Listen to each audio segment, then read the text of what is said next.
Hi എല്ലാവർക്കും വിജീസ് കിച്ചൻ്റെ പുതിയൊരു വീഡിയോയിലേക്ക് സ്വാഗതം. ഞാൻ നിങ്ങളുടെ സ്വന്തം വി ചേച്ചി. എൻ്റെ പ്രിയപ്പെട്ട ഓരോരുത്തർ സുഖമായിട്ടിരിക്കുന്നു. ദൈവം സഹായിച്ച് ഇവിടെ സുഖമായിട്ടൊക്കെ ഇരിക്കുന്നു. ഇന്ന് ഒരു ദിവസം ദൈവം നമുക്ക് ദാനമായി തന്നതിന് ദൈവത്തിന് നന്ദി പറയാം. അപ്പം ഇവിടെ സുഖമാണെങ്കിലും നാട്ടിൽ അമ്മയ്ക്ക് ഇത്തിരി വയ്യാതെ ഹോസ്പിറ്റലിൽ അഡ്മിറ്റാണ്. അമ്മയ്ക്ക് ഒരു വോമിറ്റിങ്ങും പനിയായിരുന്നു. എല്ലാവർക്കും വിചാരിച്ച പനി ഉണ്ടായിരുന്നു. പിന്നെ വോമിറ്റിങ് സോഡിയമൊക്കെ കുറഞ്ഞ് ഇന്നലെയൊക്കെ ഞാൻ ഫോൺ ചെയ്തിട്ട് അമ്മ എടുത്തില്ല. അവസാനം ബ്രദറിനെ വിളിച്ചപ്പം ബ്രദർ എങ്ങനെ ഉണ്ടെന്ന് ചോദിച്ചാൽ കുറവുണ്ടോ, സംഗതി എന്തുവാ, അന്നേരം അമ്മ ഹോസ്പിറ്റലിലായിരുന്നു. ഞാൻ ഇങ്ങോട്ട് വന്നല്ലോ, എന്നെ വിഷമിപ്പിക്കേണ്ടതെന്ന് പറഞ്ഞ് അവരാരും എന്നോട് പറഞ്ഞില്ല.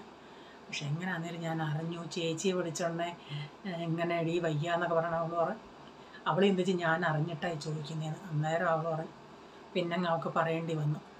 പിന്നെ ബെൻസി വൈകിട്ട് ചെന്ന് അവിടെ ഹോസ്പിറ്റലിൽ അവളാണ് നിൽക്കുന്നത്. ബ്രദർ രാവിലെ ചെല്ലും. കാരണം ഷീവയ്ക്കും തന്നെ വീട്ടിൽ പിള്ളേരെയും കൊണ്ടൊക്കത്തില്ലല്ലേ. അതുകൊണ്ട് ഇപ്പോൾ വിളിച്ചപ്പോഴും ഡോക്ടർ ഇപ്പോൾ വൈകിട്ട് റൗണ്ട്സിന് വരും.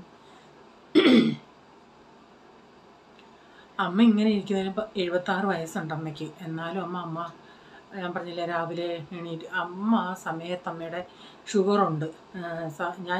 ഞാൻ എല്ലാവരും പറയാം അമ്മ രാവിലെ 2 ബിസ്ക്കറ്റ് ആണെങ്കിലും ചായയും അമ്മയ്ക്ക് രാവിലെ 1 കപ്പ് ചായ വേണം. അപ്പോൾ ആ ചായയുടെ കൂടെ 2 ബിസ്ക്കറ്റ് കൂടെ കഴിച്ചിട്ട് വേണമെങ്കിൽ ഇൻസുലിൻ അങ്ങ് എടുക്കാൻ ഞാൻ പറയും, എല്ലാവരും പറയുന്നതാണ്. പക്ഷെ അമ്മ ഇങ്ങനെ ആ ചായയും കുടിച്ചിട്ട് അതും കൊണ്ട് ഒരു 11-11:30 വരെ ഇങ്ങനെ പിന്നെ അരിപ്പും വറക്കൊക്കെ ആയിട്ട് അമ്മ അവിടെ ഇരിക്കും. പിന്നെ അമ്മ ഒരു സമയമാകുമ്പോഴേ ഇൻസുലിൻ എടുക്കുക. അതാണ് മെയിൻ അമ്മയ്ക്ക് വരുന്ന കുഴപ്പം. പിന്നെ ഒന്നും അമ്മയ്ക്ക് കഴിക്കണമെന്നില്ല. അമ്മയ്ക്ക് ഈ ഗ്യാസിൻ്റെ പ്രോബ്ലം ഉണ്ട്. ഇപ്പോൾ ഈ കടയിലെ ബേക്കറി പലഹാരങ്ങളൊക്കെ ഉണ്ടല്ലേ കൊണ്ടുവരുന്നുണ്ടേ. പണ്ട് അമ്മയ്ക്ക് പരിപ്പ് വട ഇഷ്ടമായിരുന്നു. ഇപ്പോൾ അതുപോലും തിന്നാൻ വയ്യ. ഈ കടയിൽ നിന്ന് കൊണ്ട് അമ്മയ്ക്ക് ഇഷ്ടമാണ്, കഴിക്കണമെന്നുണ്ട്. പക്ഷെ അമ്മ പേടിച്ച് ഇത്രയും ദിവസം ഞാൻ അവിടെ നിന്നത് ഞാൻ ശ്രദ്ധിച്ച കാര്യം ഞാൻ ചോദിക്കുകയും ചെയ്ത്. അമ്മ അരമുറിയേലും കഴിച്ചു, അമ്മ ഒന്നും കഴിക്കത്തില്ല. വൈകിട്ട് പിന്നെ ഓട്സ് ഒന്നും അങ്ങോട്ട് ഈ ആസിഡിറ്റി ഈ നെഞ്ചരിച്ചിൽ കാരണം മീൻ കറിയൊക്കെ വെക്കും, അതിൻ്റെ ചാറ് പോലും അമ്മ ഉപയോഗിക്കത്തില്ലെന്നുള്ളത്. അപ്പം അങ്ങനെയൊക്കെയായി ആകെ ഒരു വിഷമമായിപ്പം എന്തോ ചെയ്യാനാണെങ്കിലും ഞാൻ വന്ന് അന്നേരം അവിടെ ചർച്ചിൽ ഫാസ്റ്റിംഗ് പ്രയർ നടക്കുമായിരുന്നു. അങ്ങനെയൊക്കെ പോയി മഴയൊക്കെ ഇച്ചിരി നനഞ്ഞ വന്ന് 2ൻ്റെ അന്നാ ഈ പനിയാന്ന് പറയുന്നത്. നാട്ടിലിപ്പോൾ എല്ലായിടും കൊറോണയാണ്, ഭയങ്കര കൊറോണ കൂടിയെന്ന് പറയുന്നു. അതുകൊണ്ട് അമ്മയ്ക്ക് വയ്യാന്ന് പറയണ ഈ ഒരു വല്ലാത്തൊരു ഇപ്പം ഞാൻ ഇങ്ങോട്ട് അതുകൊണ്ട് അവരാരും എന്നോട് പറയാഞ്ഞത്. നമുക്ക് എത്രയ്ക്കാന്നേലും അമ്മയ്ക്ക് വയ്യാന്ന് പറയുമ്പോൾ നമുക്കൊരു വിഷമമല്ലേ. അമ്മയാന്നേലും അപ്പനാന്നേലും അടുത്തിരിക്കുന്ന ദൂരെ ഇപ്പം നമുക്ക് കുറേയും കൂടെ ഒന്ന് ഈ പറഞ്ഞ് കേട്ടുള്ള ഇതെല്ലാം ഉള്ളൂ. അപ്പോൾ ഇന്നലത്തെ വീഡിയോയിൽ 1-2 പേര് ചോദിച്ച് ചക്ക ചിപ്സ് ചക്ക വീട്ടിൽ വറുത്തില്ലേന്ന്. ഞാനത് കൂടുതൽ ഇൻട്രസ്റ്റ് എടുക്കാഞ്ഞാ. കാരണം എനിക്കും ചൊവ്വിന് വറക്കാൻ അറിയത്തില്ല, ചക്കയൊക്കെ ഷീവയ്ക്കും അറിയത്തില്ല. പിന്നെ അതിന് അമ്മയ്ക്ക് വയ്യ, അമ്മ അങ്ങനെ ഒരു പടം പോലെ ഇരിക്കുന്നതേ ഉള്ളൂ. അമ്മയുടെ വയ്യാതെ നമ്മളല്ലേ മനസ്സിലാക്കണ്ടേ. അതുകൊണ്ട് ഞാൻ പറഞ്ഞു വേണ്ടമ്മേ ചക്ക. അമ്മയും പറഞ്ഞ് മക്കളെ ചക്ക വറക്കണം. ഞാൻ പറഞ്ഞു വേണ്ടാന്ന്. അതുമല്ല പിന്നെ ഈ കൊണ്ടുവരുന്ന ചക്ക എല്ലാം വിളഞ്ഞ് കാമ്പറ്റ ചക്കയുമായിരുന്നു. പിന്നെ ഞാൻ കൂടുതൽ ഇൻട്രസ്റ്റ് എടുക്കാഞ്ഞ. അതുകൊണ്ടാണ് ചക്ക വറക്കാഞ്ഞത്. നമുക്കെല്ലാം കൊണ്ടുവരണമെന്ന് പറഞ്ഞ് നമ്മൾ അവരുടെയും കൂടെ അവസ്ഥ നോക്കണ്ടേ. എന്നിട്ട് പലരും പറയുകയും ചെയ്ത് എല്ലാവരും കൂടെ ഒരു ടൂറൊക്കെ വെളിയിൽ പോയി ഫുഡൊക്കെ കഴിക്കുക. ഇപ്പം ഞാൻ വെളിയിൽ പോയി ഞാൻ ഒന്നും കഴിക്കാത്ത അമ്മയും കൊണ്ടൊക്കെ പോയിട്ട് ഞാൻ എന്തോ ചെയ്യാനാ. ഞാൻ പറഞ്ഞു എന്നിട്ട് ഒന്ന് വെളിയിലൊക്കെ പോകാമെന്ന്. അതിനോടൊന്നും അത്ര ഇതില്ല. പിന്നെ ഉള്ള സമയത്ത് വെളിയിൽ നിന്ന് ഈ യാത്രയൊന്നും അമ്മയ്ക്കും അങ്ങനെ ഒക്കത്തില്ല. അമ്മയ്ക്ക് ദേഹം വേദന അങ്ങനെയൊക്കെയുള്ള എന്ന് അറിയുമ്പോൾ അതിശയമാണ്. ഈ പപ്പ 5 വർഷം കിടപ്പായിരുന്നു. അപ്പോൾ പപ്പയ്ക്ക് നല്ല ആരോഗ്യം ഉണ്ടായിരുന്നു. പപ്പ ഒന്ന് വീണ് കഴിഞ്ഞ് തലയ്ക്ക് ഒരു വെയിൻ പ്രോബ്ലം. ആദ്യമൊന്നും അങ്ങനെ കുഴപ്പമില്ല. പിന്നെ പപ്പ ഫുള്ള് കിടപ്പിലായിരുന്നു. പിന്നെ അതുകൊണ്ടാണ് ഞാൻ ഈ ബോംബെയിലെ ജോലി വിട്ടിട്ട് അമ്മയ്ക്ക് ഹെൽപ്പ് ആവാനായിട്ട് ഞാനും നാട്ടിലങ്ങ് പോയായിരുന്നു. പിന്നെ അവിടെ നാട്ടിലൊരു ഹോസ്പിറ്റലിൽ പകൽ മാത്രം ഡ്യൂട്ടി ചെയ്യുമായിരുന്നു. അപ്പം ഈ പപ്പായെ എടുത്തും പൊക്കിയും അങ്ങനെയൊക്കെ ചെയ്ത് അമ്മയുടെ ആരോഗ്യം മൊത്തം അങ്ങനെ അമ്മയ്ക്ക് ഈ നടുവേദനയും ദേഹം വേദനയും എല്ലാം. കാരണം നല്ല ആരോഗ്യമുള്ള ഒരാളെ മൊത്തത്തിൽ കിടപ്പാന്ന് പറയുമ്പോൾ അവരെ എടുത്ത് വെക്കുകയും എല്ലാം ഒരു കുഞ്ഞിനെ നോക്കേണ്ടതുപോലെ നോക്കണം. അങ്ങനെ കുറേ അമ്മ ശരീരം അമ്മയുടെ പോയതാണ്. അതൊക്കെ ഇപ്പം ഓർക്കുമ്പം ഒത്തിരി അനുഭവിച്ചതാണ് അമ്മ. മീൻസ് ഇങ്ങനെ ഈ 5 വർഷമൊക്കെ ഒരു വ്യക്തി കിടക്കുന്ന വ്യക്തിയെ ഒരു ഹോം നേഴ്സോ ഒന്നുമില്ല, അമ്മയാണ് നോക്കിക്കൊണ്ടിരുന്നത്. ബ്രദർ അങ്ങ് വെളിയിൽ ജോലിക്കായിരുന്നു. സിസ്റ്ററുടെ മൂത്ത ചേച്ചിയുടെ കല്യാണം കഴിഞ്ഞ് അവൾ പോയി. ബെൻസി ഇവിടെ ബോംബെയിലായിരുന്നു. ഞാനും ബെൻസിയും ബോംബെയിലായിരുന്നു. പിന്നെ അമ്മ ഇങ്ങനെ ഒറ്റയ്ക്കാന്ന് അറിഞ്ഞത് കൊണ്ടാണ് ഞാനങ്ങ് പോയത്. പിന്നെ ഞാൻ പറഞ്ഞില്ലായിരുന്നു ചേച്ചിയുടെ കല്യാണം കഴിഞ്ഞായിരുന്നെന്ന്. ചേച്ചി കല്യാണം കഴിഞ്ഞ് അവൾക്ക് മോനുണ്ടായി. ആ കൊച്ചിനെ വളർത്തിയത് കൂടുതലും ഞാനാണ്. കാരണം പപ്പ ഇങ്ങനെ മിക്ക സമയം പപ്പ അങ്ങ് ഹോസ്പിറ്റലിലായിരുന്നു. അപ്പം പപ്പയുടെ അടുത്ത് ഹോസ്പിറ്റലിൽ നിൽക്കാൻ അമ്മയുടെ കൂടെ ചേച്ചിയും ചേച്ചിയുടെ ഹസ്ബൻഡുമായിരുന്നു. അപ്പം കൊച്ചിനെ നോക്കാൻ ആരുമില്ല. അതുകൊണ്ട് കൊച്ചിനെ എൻ്റെ അടുത്ത് ആക്കിയിട്ടായിരുന്നു ഇവർ പോകുന്നത്. ഈ പപ്പായെ നോക്കേണ്ട ഇതുകൊണ്ട് അവനെ നേഴ്സറിയിലൊന്നും വിട്ടിട്ടില്ല. അവന് കുറച്ച് പ്രായമായി കഴിഞ്ഞാൽ അവനെ ഫസ്റ്റ് സ്റ്റാൻഡേർഡിൽ കൊണ്ടിരുത്തിയത്. കാരണം നേഴ്സറിയും ജൂനിയർ കെ ജിയും LKG ഒന്നും നടത്താതെ അവനെ ഡയറക്റ്റ് ഫസ്റ്റ് സ്റ്റാൻഡേർഡിൽ കൊണ്ടിരുത്തുമായിരുന്നു. ഇങ്ങനെ ഈ പപ്പായെ നോക്കണമെന്നുള്ള ഇതിൽ അവർ പുനലൂരായിരുന്നു വീട്. അതുകൊണ്ട് അവർക്ക് എപ്പോഴും അവളുടെ അമ്മയും ഉണ്ടായിരുന്നു. പുള്ളിക്കാരിക്കും വയ്യാതൊക്കെയായിരുന്നു. അങ്ങനെയൊക്കെ അവൻ്റെ സ്കൂൾ പഠനം അങ്ങനെ കുറച്ചൊന്ന് ഇത്തിരി ലേറ്റായിരുന്നു ചേച്ചിയുടെ മോൻ്റെ. പിന്നെ എൻ്റെ ഡെലിവറിക്ക് പോലും അത് അമ്മയൊന്നും വരാൻ പറ്റാഞ്ഞു. കാരണം പപ്പായെ ഇട്ടിട്ട് അമ്മ എങ്ങനെ വരും? അന്ന് എൻ്റെ ഡെലിവറിക്ക് എനിക്കൊരു ദേഹസംരക്ഷണം എനിക്കും കിട്ടിയിട്ടില്ല. കാരണം ഇങ്ങനെ ഈ ഫോണിൽ കൂടെയുള്ള പറച്ചിലല്ലേ ഉള്ളൂ. ആ സമയത്തൊക്കെ ഇല്ലേ നമ്മുടെ അമ്മമാരുടെ നിലയിൽ അമ്മമാരെടുത്ത് നിൽക്കണമല്ലേ. അന്ന് കൊച്ചിനെ ഡെലിവറി കഴിഞ്ഞ് കുഞ്ഞിനെ കുളിപ്പിക്കാനും എന്നെ തേച്ച് കുളിപ്പിക്കാനൊക്കെ ആൾ ഉണ്ടായിരുന്നെങ്കിലും എനിക്ക് അന്നേരം ഒന്നും നമുക്കറിയത്തില്ലായിരുന്നു പ്രസവം കഴിഞ്ഞിങ്ങനെ അനങ്ങാതെ കിടക്കണമെന്നൊക്കെ. നമുക്കൊരു നോർമൽ ഡെലിവറി ആയിരുന്നു ആദ്യത്തെ, ഒന്നും അറിയത്തില്ലായിരുന്നല്ലേ. അപ്പം ഞാൻ എണീറ്റ് ഓരോന്നൊക്കെ എടുക്കുകയും ചെയ്യുകയും അങ്ങനെയൊക്കെ കുറച്ച് നാൾ കഴിഞ്ഞിട്ട് ചെയ്യുമായിരുന്നു. അതിൻ്റെ എല്ലാം ഇപ്പം കിട്ടുന്നത്. അതാ ഓരോരുത്തർ പറയുന്നത് ഡെലിവറി കഴിഞ്ഞിട്ട് എത്രയും നമുക്ക് റെസ്റ്റ് കിട്ടുന്നു അത്രയും നമ്മുടെ മുന്നോട്ടുള്ള കാലത്ത് നമുക്കത് നല്ലതാണ്. അല്ലെങ്കിൽ അതിൻ്റെ എല്ലാം അനുഭവിക്കും. അങ്ങനെയാണെങ്കിൽ ഇപ്പം ഞാൻ ചിന്തിക്കും നമ്മുടെ അനുവിൻ്റെ കാര്യം. അവളിപ്പോൾ പറയുന്നു ആൻറ്റി അവിടെ വേദന ഇവിടെ വേദന എന്നൊക്കെ ഇപ്പോൾ അവൾ പറയുന്നു. എന്തോ ചെയ്യാനാ, ജീവിക്കേണ്ടിയിട്ട് ആ കൊച്ചിനെയും കൊണ്ടാണ് അവൾ വരുന്നത്. അവനിപ്പോഴും അവൻ്റെ സ്വഭാവം ശരിയല്ല. അവൾ പറയുന്നു ആൻറ്റി പോയ സമയത്ത് 2 പ്രാവശ്യം അവൻ വരാതായി, എവിടെ കണ്ടൊക്കെ പോയി. പിന്നെ എത്രമാത്രം അവളും സഹിക്കുന്നു. അവൻ്റെ അവൾക്ക് ആദ്യത്തെ കെട്ടിൽ 2 പിള്ളേരുണ്ട്. അവൾക്ക് ഇതിൽ കൊച്ചുങ്ങൾ വേണമെന്നേ ഇല്ലായിരുന്നു. അന്നേരം അവൻ്റെ വീട്ടുകാരും അവനും നിർബന്ധം പറഞ്ഞ് അപ്പോൾ കൊച്ചായി കഴിഞ്ഞ് എല്ലാവരും കാലം മാറി. അവൻ കുടിച്ച് പേഞ്ഞ് തള്ളയെടുത്തത്. തള്ള എന്നാൽ പറഞ്ഞ് മനസ്സിലാക്കണം, ഒരു കുഞ്ഞായി, നീ ഇനി ഇങ്ങനെ നടന്നാൽ പോരാ, അവളെ ഹെൽപ്പ് ചെയ്ത് അവിടെ മിടുക്കുകൊണ്ടാണ് അവൾ ജീവിച്ചു പോകുന്നത്. അവൾ പറഞ്ഞത് എൻ്റെ വീട്ടിൻ്റെ വാതുക്കെ വന്ന് പോയേക്കല്ലെന്നൊക്കെ പറഞ്ഞെന്ന് ആ കുഞ്ഞിന്. കാരണം അതുകൊണ്ട് അവളിപ്പോൾ ചിലപ്പോൾ ഇവിടെ 2:30 ആകുമ്പോൾ 2:45 ഞാൻ ഒന്നും പറയാനും പറ്റത്തില്ലല്ലേ. ചോദിക്കുന്നതന്നെ പറഞ്ഞാൽ ആൻറ്റി കുഞ്ഞിൻ്റെ അടുത്ത് ആരും ഇല്ലായിരുന്നു, ഇപ്പം മമ്മിയെ വിളിച്ച് ഇരുത്തിയിട്ടുണ്ട്, അവൻ രാവിലെ ജോലിക്ക് വന്നായിരുന്നു, പിന്നെ കണ്ടില്ല, അവനെ ഇങ്ങോട്ട് പോയെന്ന് കണ്ടില്ല. അപ്പോൾ ആ കൊച്ചിന് ഒരു ട്രോളി കിട്ടിയിട്ടുണ്ട് അവൾക്ക്. ഞാൻ ഇങ്ങനെ ഞങ്ങളുടെ ഗ്രൂപ്പിലിട്ടായിരുന്നു, അടുങ്കലയിൽ ഇങ്ങനെ ട്രോളി ഉണ്ടെങ്കിൽ ഇങ്ങനെ എൻ്റെ ഒരു മേഡിന് ആവശ്യമുണ്ടെന്നൊക്കെ. അങ്ങനെ ട്രോളി കിട്ടി. ആ ട്രോളിയിൽ ഉറക്കി കിടത്തിയിട്ടാണ് അവൾ ഈ ജോലികളൊക്കെ ചെയ്യുന്നത്. അപ്പോൾ ഞാൻ എന്തോ പറയും, എടി നേരത്തെ വരണേ എന്നൊക്കെ എനിക്ക് പറയാനും പറ്റത്തില്ല. അവിടെ 2 മാസമായി എങ്ങനെയും അവിടെ എന്തോ വേടാ പറയുന്നത്, അവളുടെ ആ ജീവിച്ചു പോകണ്ട, ഇനി കുഞ്ഞിനെ അവൾ വളർത്തണ്ടേ. അതുകൊണ്ട് ഇങ്ങനെ ആ പെണ്ണ് അനുഭവിക്കുക. അപ്പം ഇന്നത്തെ വീഡിയോ എന്ന് പറയുന്നത് ഒന്നുമില്ല. വീഡിയോയിൽ 2 ദിവസത്തെ വീഡിയോ അടുപ്പിച്ചങ്ങ് ഇട്ട്. ഇപ്പം പറഞ്ഞില്ലേ എല്ലാം ഒന്ന് ഒതുങ്ങി വരാൻ സമയമാവും. ഓക്കെ. രാവിലെ ബ്രേക്ക്ഫാസ്റ്റ് അവർക്കൊക്കെ മാഗിയാണ് ഉണ്ടാക്കി കൊടുത്തേ. അത് കഴിഞ്ഞ് ചായയൊക്കെ ഉണ്ടാക്കി ചായയൊക്കെ കുടിക്കാനായിട്ട് എടുത്തിട്ടുണ്ട്. അപ്പം എനിക്ക് മാഗി ഇവിടെ അത്ര താല്പര്യമില്ല, വേണ്ടാന്ന് പറഞ്ഞ്. അപ്പം ഇന്നലത്തെ മാവ് ഇത്തിരി ഇരിപ്പുണ്ടായിരുന്നു. അപ്പം എനിക്ക് ദോശയാണ് ഉണ്ടാക്കിയത്. അപ്പം ഇച്ചിരി കാര്യം പറയാൻ അങ്ങോട്ട് പോയപ്പോഴത്തേക്കിന് ദോശ ഇച്ചിരി ഒന്ന് കരിയാൻ തുടങ്ങി. അപ്പം അർജൻ്റ് ആയതുകൊണ്ട് സെപ്റ്റോയിൽ നിന്ന് ഇച്ചിരി പച്ചക്കറികൾ വാങ്ങിച്ചത്. വെണ്ടയ്ക്ക, പയറ്. അത്ര നല്ലതൊന്നും അല്ല റേച്ച അത്ര പയറ് കേട്ടോ. Cabbage, carrot, cucumber. അപ്പോൾ കഴിഞ്ഞ കമൻറ്റ് ഞാൻ ഇപ്പോൾ ഈ സാധനങ്ങൾ എടുത്ത് ഇങ്ങനെ വെച്ചപ്പോഴാണ് ഓർത്തത്. അൽവയുടെ വില ചോദിച്ചായിരുന്നു അയാളെ. അപ്പം പോൾ, ഞാൻ പറഞ്ഞില്ലേ എറണാകുളത്ത് വന്നിട്ട് പോൾ പോയി വാങ്ങിച്ചതെന്ന്. അവൻ പൈസയും കൊണ്ട് പോയില്ല, അവനെല്ലാം കൂടെ ടോട്ടൽ ഇങ്ങനെ ഞാൻ ഇന്നിപ്പോൾ അവനോട് ചോദിച്ചടാ അൽവയ്ക്ക് എത്ര ആയിരുന്നെന്ന് ചോദിച്ചിട്ടുണ്ടെങ്കിൽ അവൻ പറഞ്ഞു മമ്മി അങ്ങനെ ഞാൻ വില സെപ്പറേറ്റ് ചോദിച്ചില്ല, എല്ലാത്തിൻ്റെയും കൂടെ കാൽക്കുലേറ്റ് ചെയ്ത് അന്ന് അവൻ പപ്പാടുത്ത് പറഞ്ഞായിരുന്നു ഗൂഗിൾ പേ ചെയ്യ് 1300 രൂപ ആയെന്ന് പറഞ്ഞായിരുന്നു. കേക്കും ഈ അൽവായുടെ അത്രയുമാണ് അവിടുന്ന് വാങ്ങിച്ചത്.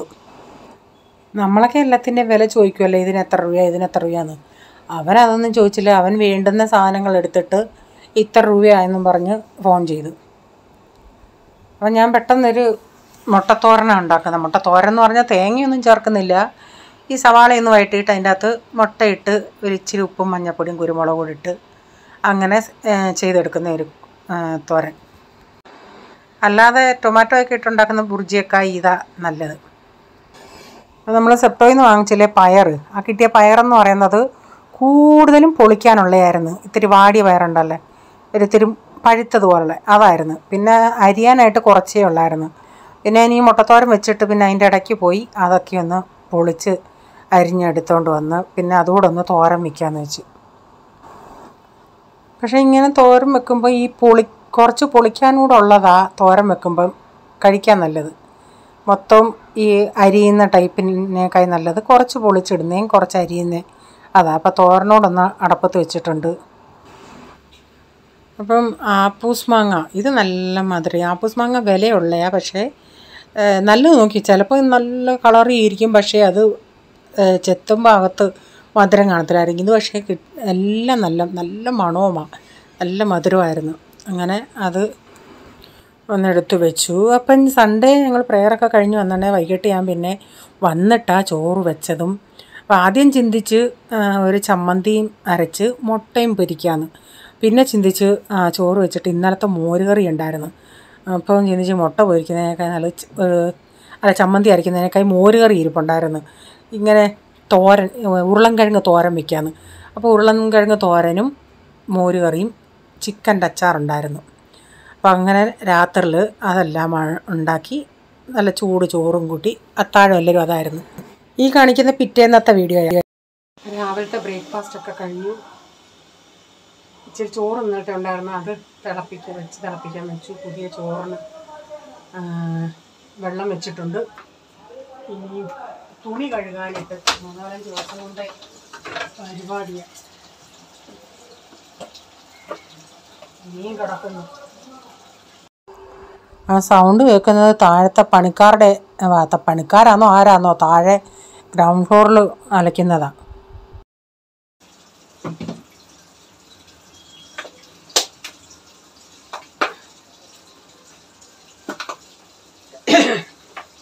ഇവിടെ ഇപ്പോൾ ഈ നെറ്റ് ഇങ്ങനെ അടിച്ചേക്കുന്നതുകൊണ്ട് ഒട്ടും കാറ്റും കയറുന്നില്ല. എനിക്ക് ചൂട് കാരണം വയ്യ.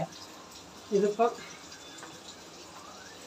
പാല് വന്ന കവർ അതൊന്ന് കഴുകിയിട്ട് ഉണങ്ങാൻ കിട്ടും.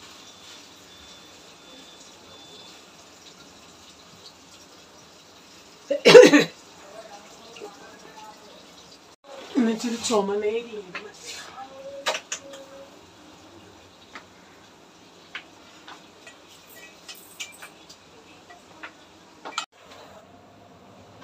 ആ റെഡ് എടുത്തോണ്ട് പോ.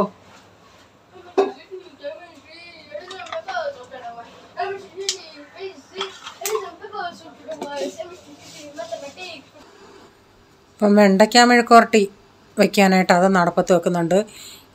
ഇവിടെ ഞാൻ ഇന്നാളി ചക്കപ്പഴം വാങ്ങിച്ചുകൊണ്ട് ചക്കക്കുരു വെച്ചില്ലേ, അന്ന് തൊട്ട് ഇവർക്ക് ചക്കക്കുരു ഇഷ്ടം. നാട്ടിൽ ചെന്നും ചക്കക്കുരു മെഴുക്കുവരട്ടി ഇഷ്ടമായിരുന്നു. അപ്പം നാട്ടിൽ നിന്ന് കൊണ്ടുവന്നല്ലേ, അത് കളയാതെ എന്തുവാന്നേലും അതങ്ങ് പെട്ടെന്ന് എടുത്ത് തീർക്കണം. കുറച്ച് ഞാൻ സമയം കിട്ടുമ്പം വെറുതെ ഇങ്ങനെ ഇരിക്കുവാണെങ്കിൽ കുറേശ്ശെ ഞാനങ്ങനെ അത് ചിരണ്ടി വെക്കും, എന്നിട്ടത് മെഴുക്കുവരട്ടി വെക്കാനായിട്ട്.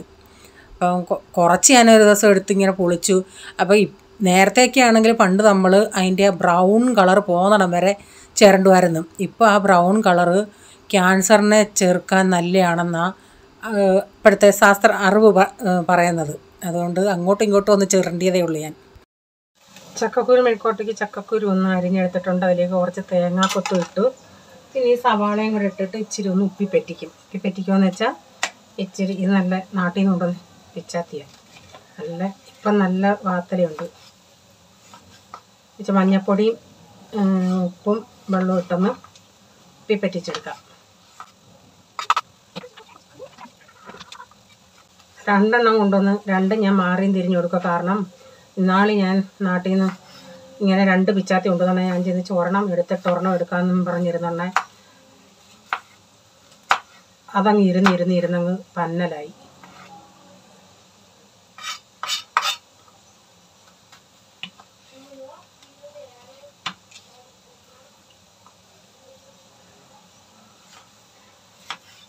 നാട്ടിൽ ചെറിയ 4-5 പിച്ചാത്തിയുണ്ട്. അപ്പോൾ ഈ ചക്കയൊക്കെ പറക്കുന്നുണ്ടേ എല്ലാവർക്കും ഓരോ പിച്ചാത്തി എടുക്കുമ്പോൾ അതും അവിടെ തികയത്തില്ല.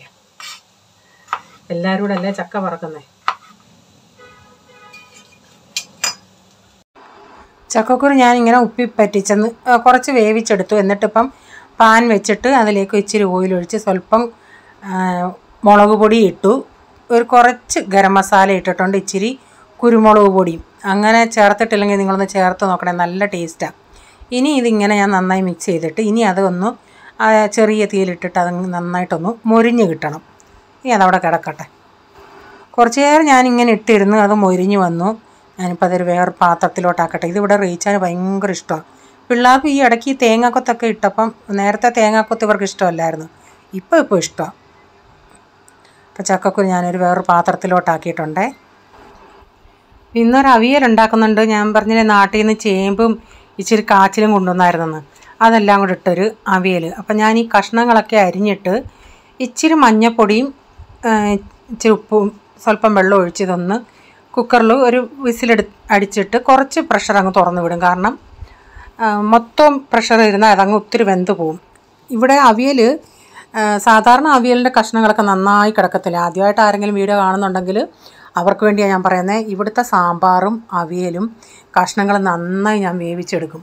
പക്ഷേ ഞങ്ങളുടെ വീട്ടിലെ സാമ്പാർ കണ്ടായിരുന്നല്ലേ, അപ്പോൾ ഇവന്മാർ ആ കഷ്ണങ്ങളെല്ലാം മാറ്റി വെച്ചു. അപ്പോൾ ഈ കൊച്ചുങ്ങളുടെ വയറ്റിൽ ചെല്ലട്ടെന്നും പറഞ്ഞാൽ ഞാനിങ്ങനെ അവിയലൊക്കെ ഒന്ന് വേവിച്ചെടുക്കുന്നത്, ഇച്ചിരി ചാറായിട്ട് എടുക്കുന്നത്. അവിയൽ ഞാൻ പെരട്ടിയുമല്ല എടുക്കുന്നത്, ഒരിച്ചിരി ലിക്വിഡായിട്ടാണ് എടുക്കുന്നത്. അതാണ് ഇവിടെ ഈ പിള്ളേർക്കൊക്കെ ഇഷ്ടം. അപ്പോൾ ഞാൻ കഷ്ണങ്ങളൊന്ന് വേവിച്ചിട്ട് അതൊന്ന് ചീനച്ചട്ടിയിലോട്ട് മാറ്റിയിട്ടുണ്ട്. ഇതിലേക്ക് അരപ്പൂടെ ചേർത്തിട്ടുണ്ട്. തേങ്ങ, ജീരകം, പച്ചമുളക്, കറിവേപ്പില, വെളുത്തുള്ളി ഇതെല്ലാം കൂടെ അരച്ച് ഇതിൻ്റെ അകത്ത് ചേർത്ത് ഇപ്പം നന്നായി മിക്സ് ചെയ്തിട്ട് ഞാൻ കണ്ടില്ല ഇച്ചിരി ചാറായിട്ടാണ്. അല്ലാതെ കഷ്ണങ്ങൾ ചാറില്ലാതെ എടുക്കുന്നവരാണെങ്കിൽ അരപ്പിങ്ങനെ ഇട്ടിട്ട് ഇങ്ങനെ പുരട്ടിയെടുക്കത്തേ ഉള്ളൂ. അതിവിടെ ഈ പിള്ളേർക്ക് ഇച്ചിരി ചാറ് വേണ്ടിയിട്ടാണ് ഞാൻ ഇങ്ങനെ ചെയ്യുന്നത്. എനിക്കും ഇച്ചിരി ചാറായിട്ട് എടുക്കുന്നതാണ് ഇഷ്ടം. അപ്പോൾ അവിയലൂടെ ഞാൻ അടപ്പത്ത് വെച്ചിട്ട് എനിക്കിനിയും ബീഫ് അച്ചാർ ഇടാനുണ്ട്. അപ്പം ബീഫൊക്കെ കഴുകി എനിക്കിനി അത് മസാല പുരട്ടി വെക്കണം. ഓർഡറുണ്ടേ. അപ്പം മീൻ അങ്ങനെ കിട്ടുന്നില്ല. നാട്ടിലൊക്കെ ആണെങ്കിൽ നമുക്ക് ഒരിടം അല്ലെങ്കിൽ വേറൊരിടത്ത് പറഞ്ഞാൽ കിട്ടും. ഇവിടെ നമുക്ക് ഈ ഒരിടം ഉള്ളത് കൊണ്ട് നമുക്ക് മീൻ അച്ചാറിന് ഇത്തിരി ബുദ്ധിമുട്ടാണ്. ഞാൻ ബീഫൊക്കെ മസാല പുരട്ടി വെച്ചായിരുന്നു, അത് കഴിഞ്ഞ് വേവിച്ചു. പിന്നിപ്പം ഞാൻ അതിങ്ങനെ ഓരോ ട്രിപ്പും വറുത്തോണ്ടിരിക്കുക. അച്ചാറൊക്കെ ഇട്ട് വൈകുന്നേരമായണേ നമ്മുടെ അച്ചാർ ഈ പരുവായിട്ടുണ്ട്. ബീഫ് അച്ചാർ വേണ്ടിയവർക്ക് ഓർഡർ ചെയ്യാമേ. ബീഫ് അച്ചാർ ഇട്ടായിരുന്നു. ഇനി നാരങ്ങ ഇടണം. മീൻ കിട്ടുവാണെങ്കിൽ മീൻ, അല്ലെങ്കിൽ ചിക്കൻ അച്ചാർ ഇടുന്നുണ്ട്. അതിൻ്റെയൊക്കെ ഓർഡറുണ്ട്.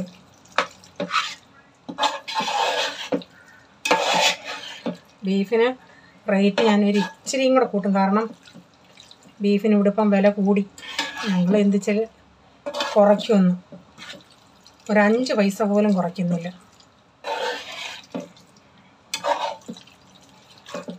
നമ്മുടെ അച്ചാറിപ്പം റെഡി ആയിട്ടുണ്ട്. ഇന്നത്തെ വീഡിയോയിലെ വിശേഷങ്ങൾ ഇതൊക്കെയായിരുന്നു. വീഡിയോ ഇഷ്ടമായെങ്കിൽ ലൈക്ക് ചെയ്യണേ. നിങ്ങളുടെ അഭിപ്രായം കമൻറ്റിൽ കൂടെ അറിയിക്കണേ. സബ്സ്ക്രൈബ് ചെയ്യാതെ ആരെങ്കിലും വീഡിയോ കാണുന്നുണ്ടെങ്കിൽ വീഡിയോ ഇഷ്ടമായി വീണ്ടും ഈ ചാനൽ കാണണമെന്ന് ആഗ്രഹമുണ്ടെങ്കിൽ ഒന്ന് സബ്സ്ക്രൈബ് ചെയ്തിട്ട് ബെല്ലൈക്കൺ ബട്ടണൂടെ പ്രസ് ചെയ്യുകയാണെങ്കിൽ ഓൾ എന്നൊരു ഓപ്ഷൻ വരും. അതോടെ പ്രസ് ചെയ്യുകയാണെങ്കിൽ ഞാനിടുന്ന വീഡിയോയുടെ നോട്ടിഫിക്കേഷൻ നിങ്ങൾക്ക് എന്നും വരുന്നതായിരിക്കും. ഇനി ഒരു പുതിയ വീഡിയോയുമായി വരും വരെ bye. God bless you all. Thank you. Take care. Bye. See U.